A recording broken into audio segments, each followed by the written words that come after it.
सो hey guys, कैसे हैं आप सभी लोग। आज हम काफ़ी दिनों के बाद एक नई वीडियो बना रहे हैं और आज की वीडियो में हम पढ़ेंगे a poison tree by William Blake. ये पोएम हमें बताती है कि अगर हम अपने गुस्से को, अपने एंगर को अंदर छुपा कर रखते हैं और उसे दिल में बढ़ने देते हैं तो वो धीरे धीरे एक पॉइजन ट्री यानी कि एक जहरीले पेड़ की तरह बढ़ जाता है और आखिर में किसी के लिए बहुत ज़्यादा नुकसानदायक बन सकता है।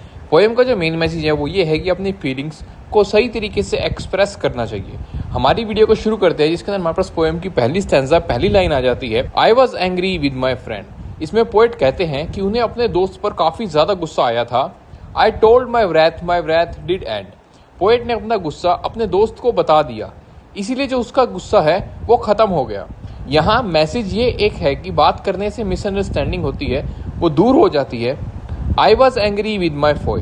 पोएट कहते हैं कि उन्हें अपने दुश्मन पर भी गुस्सा आया, मतलब वो बताते हैं जिसके साथ भी उसकी लड़ाई हुई थी या वो कोई लड़ाई का किस्सा सुना रहा था, उसको अपने ओपोनेंट पर काफ़ी ज़्यादा गुस्सा आया हुआ था। I told it not my wrath did grow. लेकिन इस बार पोएट ने जो अपना गुस्सा है वो दुश्मन को नहीं बताया, इसलिए उनका गुस्सा धीरे धीरे और बढ़ता गया। And I watered it in fears. Poet अपने छुपाए हुए गुस्से को अपने डर यानी कि फियर्स से पानी देने जैसा बढ़ा रहे हैं। यहाँ वाटर्ड एक मेटाफोर की तरह यूज किया गया है। Night and morning with my tears. Poet दिन रात अपने आंसुओं से उस गुस्से को और ज़्यादा बड़ा कर देते हैं।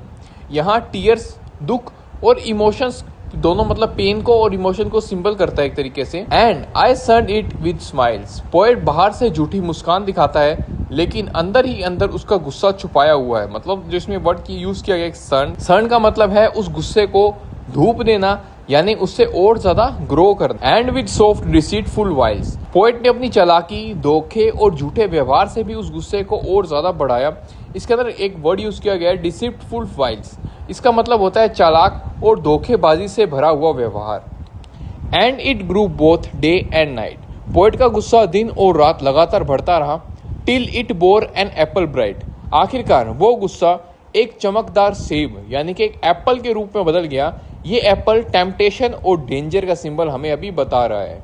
एंड माई फोर्ड बिहील्ड इट शाइन। पोएट का दुश्मन उस चमकदार एप्पल को देखता है और उसकी तरफ काफी ज्यादा आकर्षित हो जाता है। And he knew that it was mine. दुश्मन को यानी कि उसके ओपोनेंट को पता था कि वो जो एप्पल है वो पोएट के गार्डन का ही है। And into my garden stole. रात के समय दुश्मन यानी कि उसका ओपोनेंट चुपके से पोएट के गार्डन में घुस गया। स्टोल यानी कि यहाँ चोरी छिपे अंदर जाना, एक तरीके से उसने चोरी छिपे वो अंदर चला गया। When the night had wheeled the pole। रात इतनी अंधेरी थी कि नॉर्थ स्टार यानी कि जो पोल स्टार होता है वो भी ढक गया था। अंधेरा काफी ज्यादा हो चुका था उस टाइम पे। In the morning glad I see. अगली सुबह पोएट खुशी से देखता है कि जो वो चाहते थे वो हो चुका है।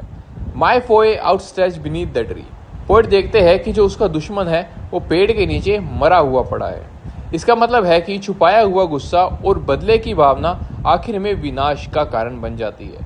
इस पोएम का ओवरऑल मैसेज ये है कि पोएम का मैसेज है कि अगर आप अपने गुस्से को दबा कर रखते हैं, उसे एक्सप्रेस नहीं करते, वो धीरे धीरे आपको और ज़्यादा डेंजरस बना देता है। गुस्सा और जो हेटेड होता है वो दोनों दिल में एक तरीके से बसे रहते हैं और वो खुद के लिए और दूसरों के लिए काफ़ी ज़्यादा नुकसानदायक बन सकते हैं। सो गाइस, ये थी हमारी वीडियो द पॉइजन ट्री। अगर आपको वीडियो पसंद आई हो चैनल को सब्सक्राइब जरूर से करिएगा, वीडियो को लाइक भी करते चलिएगा।